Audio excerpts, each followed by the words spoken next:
Hello students, a very good morning to all of you. This is Dinesh Mehbubani. Welcome to the video lecture series of numerical methods in chemical engineering. We have started unit number 3, that is solution of system of linear equations. We have already completed two methods, Gauss elimination method and Gauss elimination method with partial pivoting.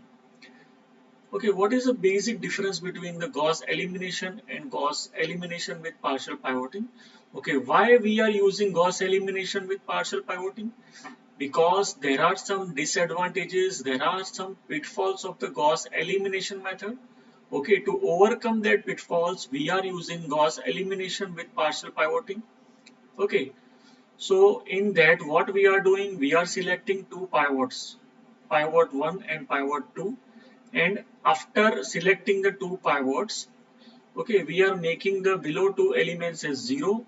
We are converting the augmented matrix into upper triangular form, and then after we are solving and we are using back substitution to find the solution of the required equations. Fine. So till now we have completed up to numerical. We have completed up to Gauss elimination and Gauss elimination with partial pivoting. Today we are going to start the iterative methods. We have already discussed that what is the meaning of iterative. Iterative means we are doing the same operation again and again. We are doing the same steps. We are repeating the same steps again, and that is known as iterative. So which are the two basic methods of iterative? Two basic iterative methods are Gauss-Seidel method and Gauss-Jacobi method. So today we will start from Gauss-Seidel method. Okay, as this is a system of linear equations. Okay, what will be given? In this also a system of linear equations will be given. Okay, and let the system of linear equations be a11x plus a12y plus a13z is equal to d1, a21x plus a22y plus a23z is equal to d2, and the third is a31x plus a32y plus a33z is equal to d3. See, this is the system of linear equations where a11, a12, a13, these all are the coefficients, and d1, d2, d3 are the constants. Okay, now to apply Gauss-Seidel method, there is a necessary and sufficient condition. Okay, there is a necessary and sufficient condition to apply Gauss-Seidel method, that our matrix should be diagonally dominant. Our system should be diagonally dominant. Now, what is the meaning of diagonally dominant? See here, A11, the diagonals A11, A22 and A33 are known as diagonals. Okay, so let me write the diagonals.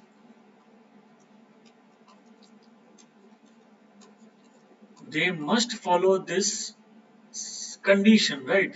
A11 should be greater than the sum of A12 plus A13.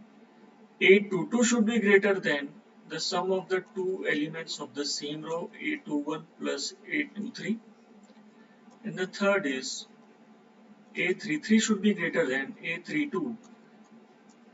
A31 we can write here, A31 plus A32. See, if these two are equal and this is greater, then it is allowed. So we can say at least one diagonal. You have to remember, it is not given anywhere. At least one diagonal should be greater than the sum of other two elements. Okay, so if these two are equal and this is greater, then it is allowed. Again, this is greater, this is greater, this is not greater, it is equal to, then again it is allowed. So what is our condition for the diagonally dominant? Any one diagonal element should be greater, and if other two are equal, then it's okay.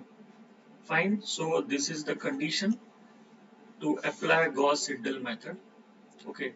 How we can find the expressions for x, y, and z? See, from equation number 1, we have to derive x. From equation number 2, we have to derive y. And from equation number 3, we have to derive z. Okay. So let us derive the equations. See, which is our first equation?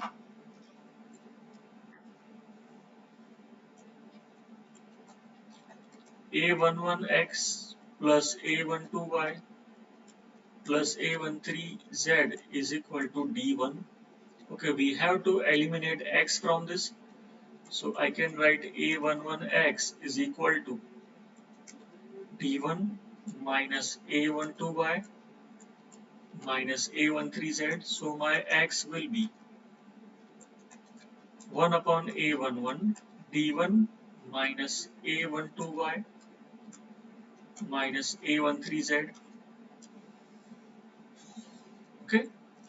Now from equation number 2 we have to find the expression for y. Okay. So I can write y like this: 1 upon A22 d2 minus A21x minus A22y. Okay. Similarly, I can find z.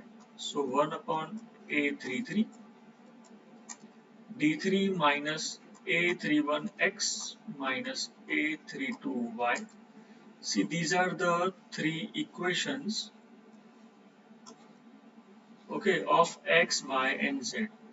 Now, if we want to apply Gauss-Seidel method, then there are some changes. There are some changes in the sense.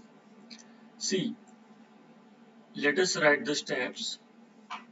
If initially x0, y0, and z0 are given, and we have to find the equation for the first iteration. How we can find first iteration? For first iteration, the initial values will be given x0, y0, z0, and we have to find x1, y1, and z1. What is the formula for finding x? See, x can be found by 1 upon a11 d1 minus a12y minus a13z. See, here we have to take the two initial values y0 and z0. Okay, but in case of y1, let us write the formula y1. y1 is equal to 1 upon a22 d2 minus a21x minus a23z is there. Okay, but here which value we have to take? See, we have to take the latest value. We have to take the new value of x. See, in the same iteration, the initial value of x was x0, but we have found the new value of x as x1. So in place of x0, we have to take x1 here. Okay. So in the same iteration, we are using the latest value of x. Okay. And which is the value of z we are having? Value of z is z0. So I am writing here z0. Okay. Similarly, for z 1 upon a33, this is my basic formula. Here x will come and here y will come, but which x and y we have to take here? See, we have to take the latest values of x and y. So we are taking here x1, y1, not x0, y0, z0. Okay, x0, y0, z0 is placed in only the first value of x, that is x1. Okay, as soon as we get the new value, we are replacing the old value by the new value. Okay, so replacing the old value by new value. Okay, this process is known as successive replacement. Okay, this process is known as what? Successive replacement, and successive replacement is only used in Gauss-Seidel method, not Gauss-Jacobi method. So Gauss-Seidel method is faster than the Gauss-Jacobi method. Why? Because we are using Gauss successive replacement in Gauss-Seidel method, right? What is the meaning of successive replacement? We are replacing the old value by the new value in the same iteration. So this is the formula for first iteration. Similarly, if you want to find for the second iteration, then x2, y2, z2. Here in place of y0, z0, you have to take y1, z1. Here also you have to take x2 because we will be obtaining x2 in the same iteration. So in general, if I want to write the formulas for finding the iteration, then xn plus 1, yn plus 1 and zn plus 1 can be written as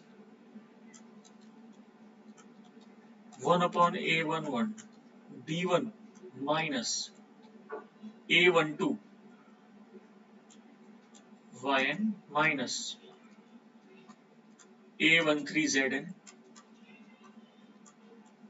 1 upon a22 d2 minus a21, and the new value we have to take xn plus 1 minus a23. Yes, z will come, but the old value because we are not having the new value.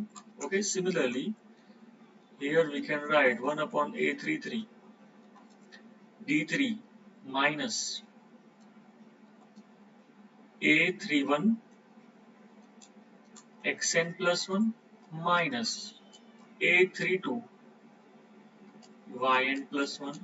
See, here we are taking old value, here new value, and here again new value. So as soon as we get the new value, we are replacing the old value by new value. So this is known as successive replacement, and these are the three general formulas to apply and to find the solution of a system of linear equation using Gauss-Seidel method. And we have to continuously do these steps again and again until we get the exact solution. So this is known as iterative method. Fine.